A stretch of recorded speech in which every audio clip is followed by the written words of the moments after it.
And Tobago. And Sharon is still here with us this morning. Young persons on the impact of yesterday's conversation, because these are men who hold high leadership positions.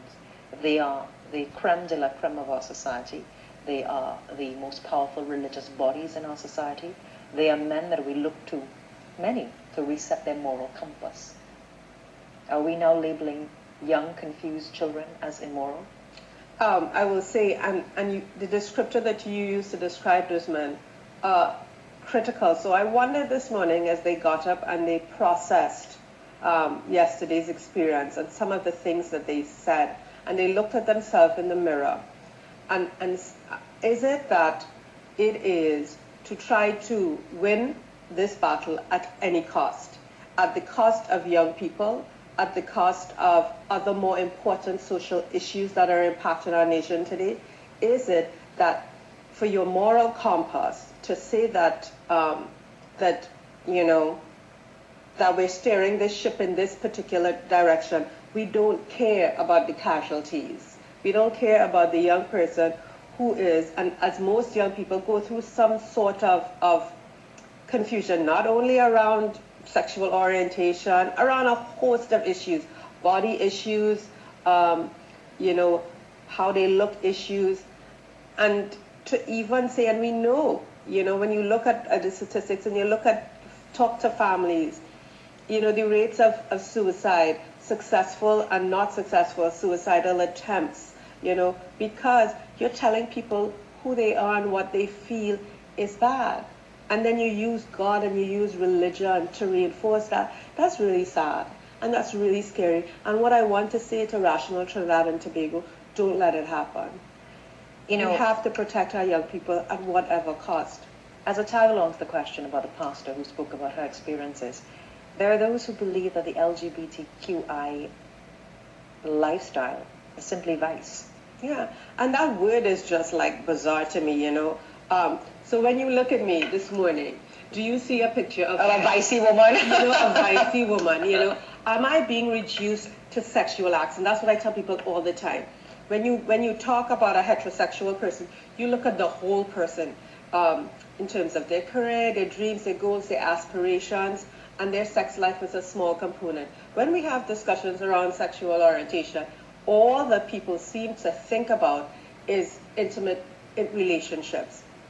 And I'm offended by that because I am much more than that. We are much more than that, And so who I sleep with or not sleep with is a very small component of me as a lesbian, And are you, the fact that you're so vocal and you say exactly what your sexual orientation is, the fact that you tell me that you're an Anglican and you've participated in debates in the church, are you criticized? Where do you get, it takes a lot.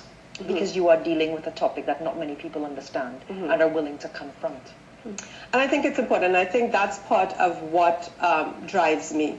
Not only do I advocate for the rights of LGBTQI people, I've worked in gender-based violence, and I've also worked in HIV awareness and prevention. And what you will realize, as you may realize in the media, that a lot of these issues intersect. They intersect. There's an intersectionality when we talk about social issues. So the issues that make you vulnerable to HIV also leave you vulnerable to gender-based violence, etc. And I tell people, I don't know when it started. I know from very early, I had a sense of not liking people to be treated badly. In school when people made fun of people, I would always stand up for the person who was an underdog.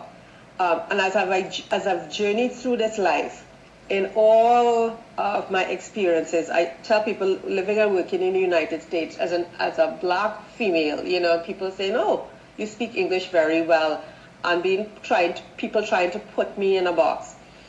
I was always very firm and clear in who I am. I always knew I was a child of God. I come from a family of intense love and loyalty. We don't always agree with each other's decisions, but my mother was a matriarch who protected her children at all costs. And I think that has been the genesis of me speaking out, trying as best as I could to create safe spaces for people to be, whether you're a woman who's been abused or whether you're a lesbian, gay, or bisexual, transgender person. It seems as though the government has taken a hands-off approach. The easy thing to do is to let the Privy Council decide. I'm going to buy myself time whether or not the PNM retains power in the next election. We're not going to deal with that. Let the law lords deal with it. No one wants to actively make a decision on this. Your closing comments. And I think Lynette Sibaran's sweet. I've been at a couple of sessions with her recently, and she talked about the importance of this, of the case actually going to the next level because of and I hope you get to talk to her about it, the court of first instance. Yeah. Where it currently stands, there is a greater possibility of another judge coming and issuing another degree. But if it goes up to the Privy Council, there's a stronger chance that the law can be passed, and not only passed but maintained.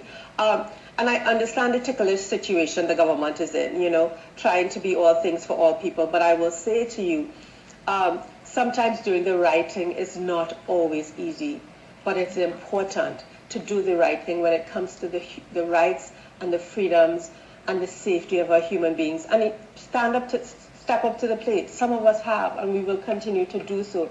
So I ask the government of the day and the government of tomorrow and the government of years to come, do right by all your people in Trinidad and Tobago and protect the LGBTQI community. Have a conversation with us. Feel free to come. Fear cannot win.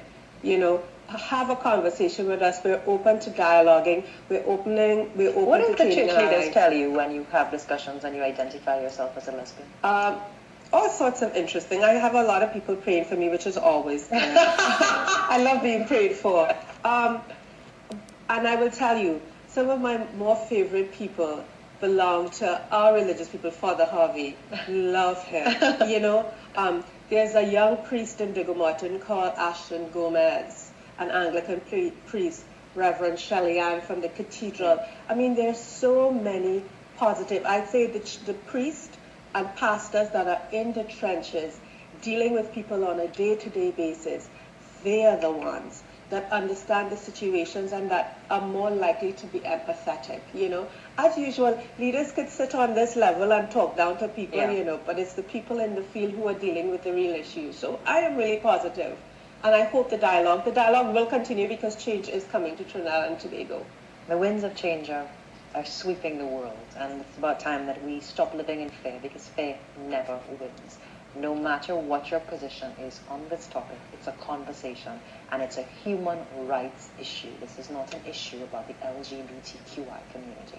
We'll take a short break. When we come back, Varma Diyal Singh, are we so insensitive